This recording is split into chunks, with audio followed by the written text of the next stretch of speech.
Tonight, sold. Port Augusta offloads the Nerilda nursing home. What next for residents and staff? And Broken Hill Council blocks the pipeline plan amid the New South Wales water management controversy. This is Southern Cross News with Tim Hatfield. Good evening, but first tonight a new report has revealed the value of projects across South Australia has grown by 6% in the last quarter. The State Treasurer says the news, along with recent investments in Whyalla and Jamestown, shows that investment is on the rise. John Hunt has more details.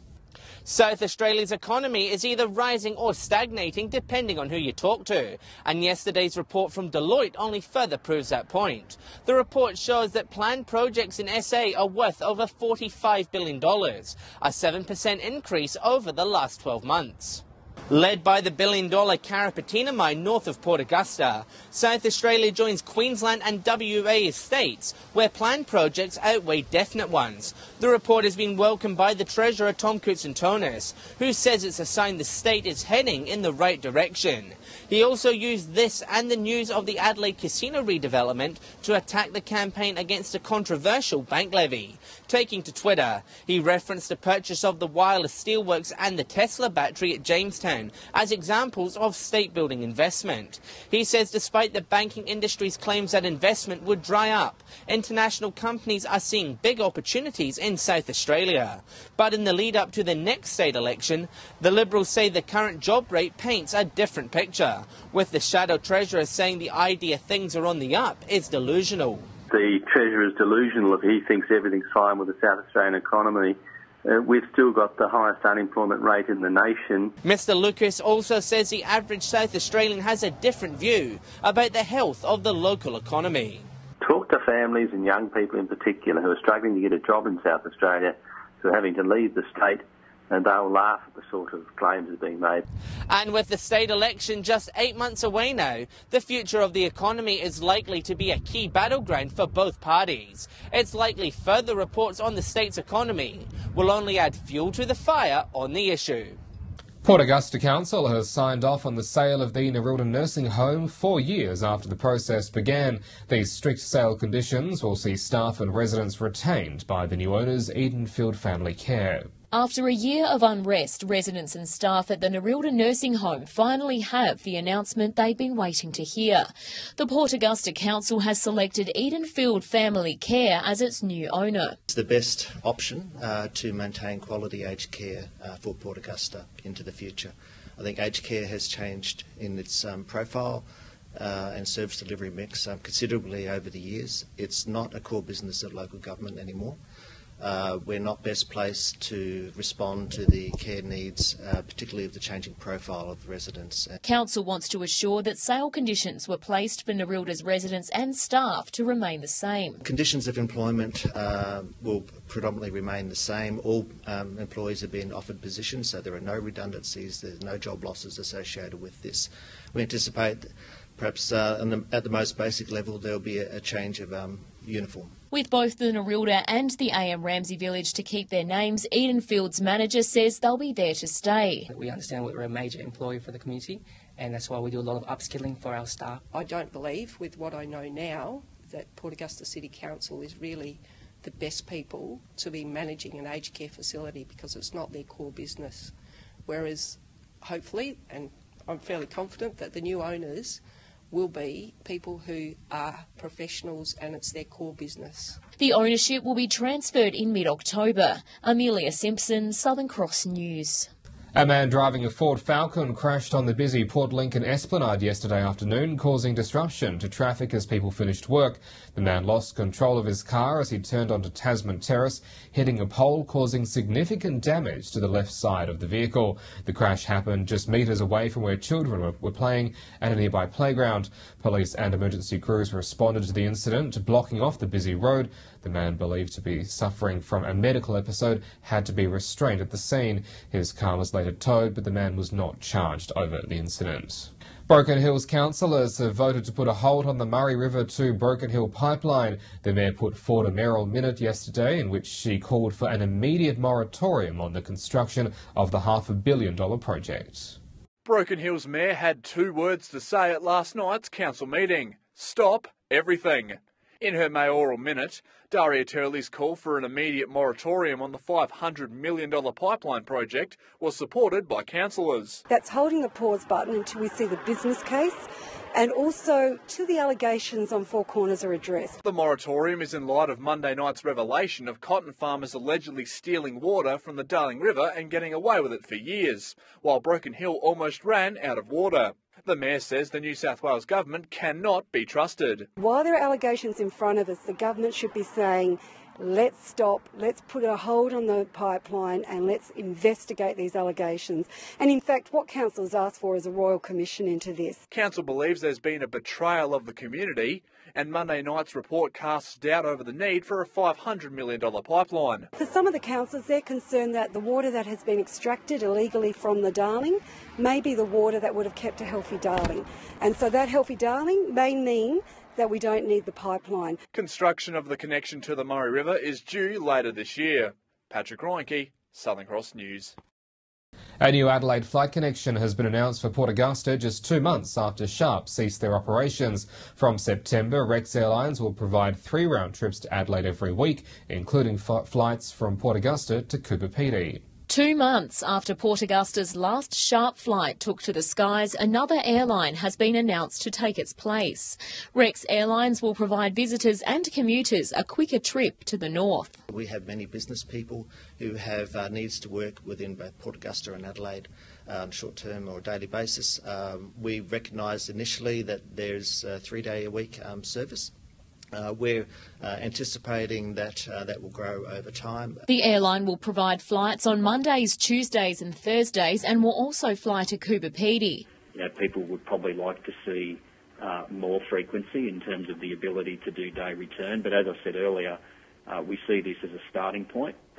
We hope that we get good support from the services, from the locals at Port Augusta and from others travelling from Adelaide and further afield. And the Regional Development Minister says the airline won't just make tourism and business more accessible. These services will also, or can be also, critical for people who may need to travel to Adelaide for medical treatments. Instead of driving down there, to actually fly and be quicker. After Sharp's experience with declining passenger numbers, Rex promises to be on time. Some of that was due to reliability of the previous service out of Port Augusta, but we hope to build a solid service that people can count on, and we hope that people support that service out of Port Augusta. The service begins in September. Amelia Simpson, Southern Cross News. Well, stay with us. Still to come in tonight's local news, drivers set to fork out more for parking as part of the push to upgrade Port Lincoln Airport. The details ahead.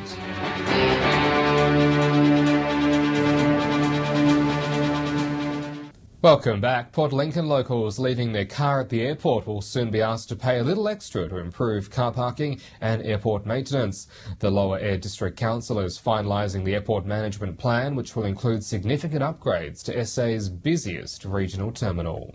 It's a small price to pay to keep South Australia's busiest regional airport on the up and up. Travellers will notice a slight increase next time they leave their car at the terminal, a jump to $4 per day, funding the airport's future. As a regional airport and as the gateway to Eyre Peninsula, we think putting some more money and investment into this is a really good thing and something that the community would support. This is the first significant change to occur since car parking fees were announced in 2015. The car park fees were firstly introduced mainly to try and control the long-term parking that was happening there, but also as a way of trying to fund the maintenance of that car park. The first 24-hour free zone will be the most noticeable change, but those arriving or departing will still receive a 4-hour grace period. Council are also very, very conscious of of keeping our charging very reasonable.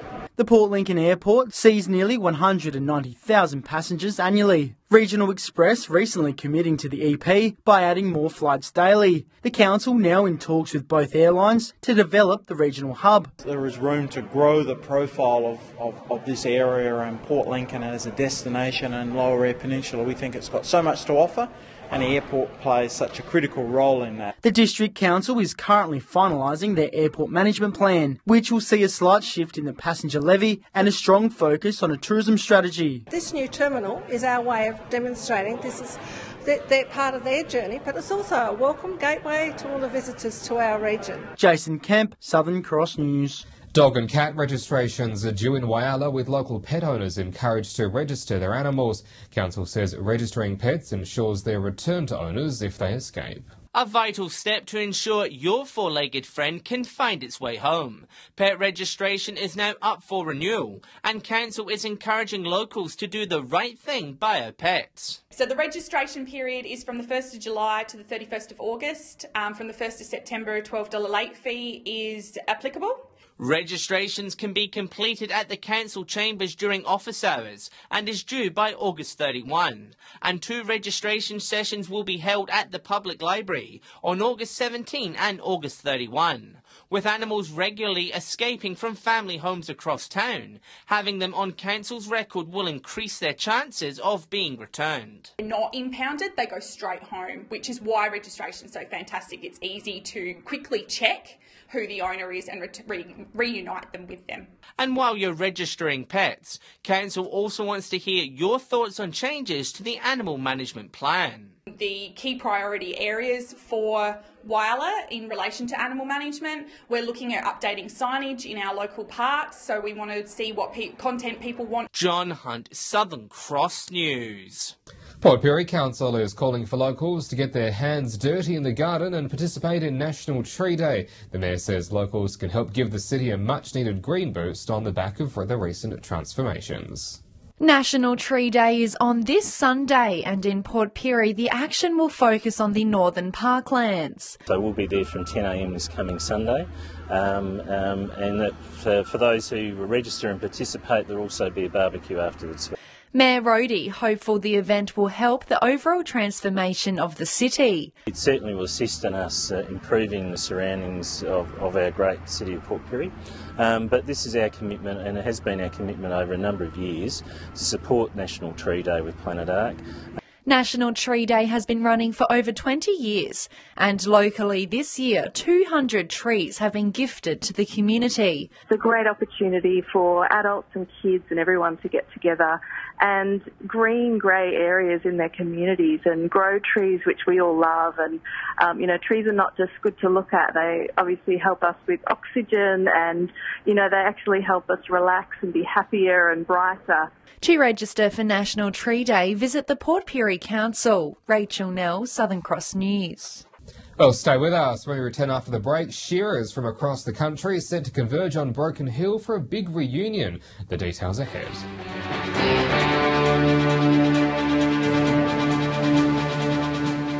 Welcome back. A retired South Australian shearer is organising a reunion for the nation's shearers in Broken Hill later this year.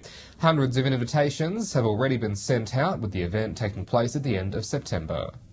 Later this year, hundreds of shearers, young and old, will converge on Broken Hill to swap stories and show off their skills. We're hoping that shearers from all over Australia will attend this, as well as the local people. The Shearing Competition Federation of Australia Reunion is open to shearers, cooks, pressers and roustabouts. Lance says it will be well worth it for locals to come down and have a look at the demonstrations and join in on the fun. It's about a competition. It's all about showing the skills and displaying some of the skills of those elderly shearers. There'll be shearing competitions, a fashion parade, live music and much more. There will also be a blade shearing demonstration, which is the old-fashioned way of shearing before modern clippers came in. Lance says the event will be a great tourism boost for the city and is amazed at the amount of support he's already received. Well, I've sent out just on 500 invitations, and if we can get 50% of them back and bring along their families and their partners, that'll be 500, and if we can get 500 from Broken Hill and surrounds, that'll be even greater. The event will be held at the Broken Hill Musicians Club on September 30. Patrick Reinke, Southern Cross News. A piece of artwork was unveiled in Port Pirie yesterday, recognising the journey towards reconciliation. Representing the first inhabitants of Port Pirie, the painting is a symbol of the relationship between council and the local Indigenous people. Port Pirie Council had this artwork specially painted by Jessica Turner, a member of the Nookana community. Jessica, who is a Nookana artist, to paint this painting specifically about her relationship with Port Pirie. It was launched yesterday as a part of Council's long-term commitment towards reconciliation. It symbolises the ongoing commitment that the Council has towards the reconciliation process. The painting shows the Port Pirie River as a meeting place for Aboriginal groups in the region, showing them meeting with European settlers. We see the Aboriginal people moving into the meeting place, and the white people are represented by these circles here. Council plans to work with the Nukana community to build an action plan focused on pursuing reconciliation within the community. Acknowledging as part of our community plan that we've put together, acknowledging the importance of working very closely with the Aboriginal community, the Nukana community around Port Pirie and beyond. The painting will now hang in the council chambers. Rachel Nell, Southern Cross News. Well, a bit of a wet and windy weekend ahead, but if you are going to hit the waters, let's see what's biting with this week's Fish and Tips.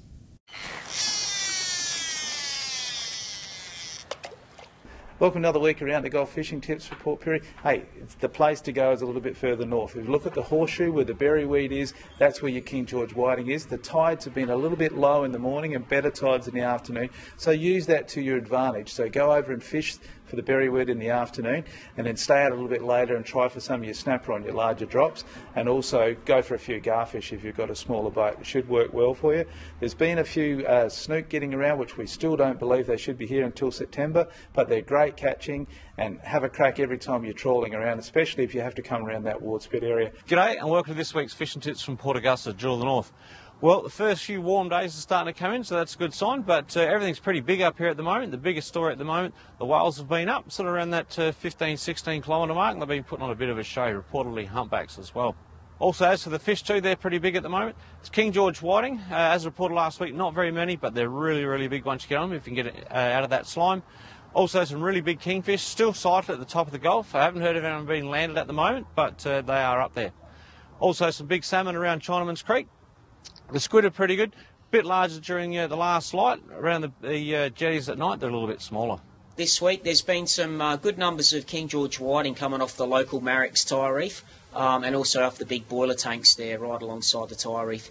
A lot of the fish have been in good size, around the 34 to 36 centimetre mark. There has been some undersized ones there, so just watch your size limit on those. The whiting have been a little bit sporadic down towards Mount Young. There has been a lot of smaller fish around, but again, if you sneak a little bit further down south, there has been some better fish down towards Cowlard's Landing.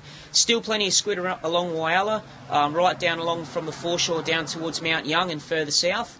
For the snapper front, again, a few snapper from the Rip. G'day and welcome to another week of Fishing Tips from Port Lincoln. Around the coast this week we've had a bit of wild weather. Probably the best action was down the south coast with the salmon down there. Around the bay, when people did get out, it was along the north shore, getting some squid, and late afternoons provided some whiting.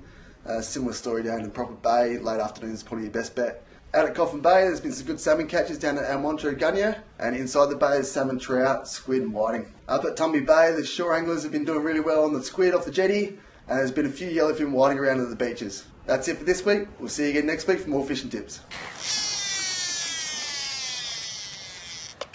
Well, stay with us after the break, the Friday forecast and the weekend weather.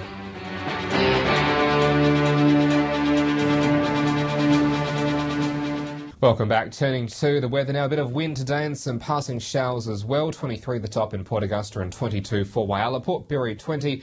Port Lincoln some stormy skies, especially earlier today. 19 the top. A fine 21 in Broken Hill. On the national satellite we can see heavy cloud cover has moved across the region and coastal parts of the state, generating those stormy conditions. They are clearing off, however. On the waters tomorrow, the winds to 20 knots to the north, the seas to 2 metres and southerly. Sunrise around 7:15. So looking at tomorrow, Friday is set to be fine and sunny, up to 25 in Port Augusta and 24 for Whyalla, Port Lincoln 22 with 21 in Port Pirie, Broken Hill fine on 20. Then at this stage, the weekend will see wet weather return, 21 and 17 for Port Lincoln, Cleve 22 and 16, Woodner 23 and then 17. Whyalla on 26 for Saturday, a bit windy with showers and 18 for Sunday. Port Augusta up to 28 degrees on Saturday, then dropping back to 19 as the showers push across, 21 and then 16 for Kadina and showery. Port Pirie, wet and windy 24 on Saturday, down to 17 though on Sunday. Clare 21 then 14, and a windy 26 to kick off the weekend in the Silver City, with showers after that. And that is the local news for this evening. As always, don't forget to stay up to date with us on Facebook and on Twitter, and also catch past bulletins on our YouTube page and our website as well.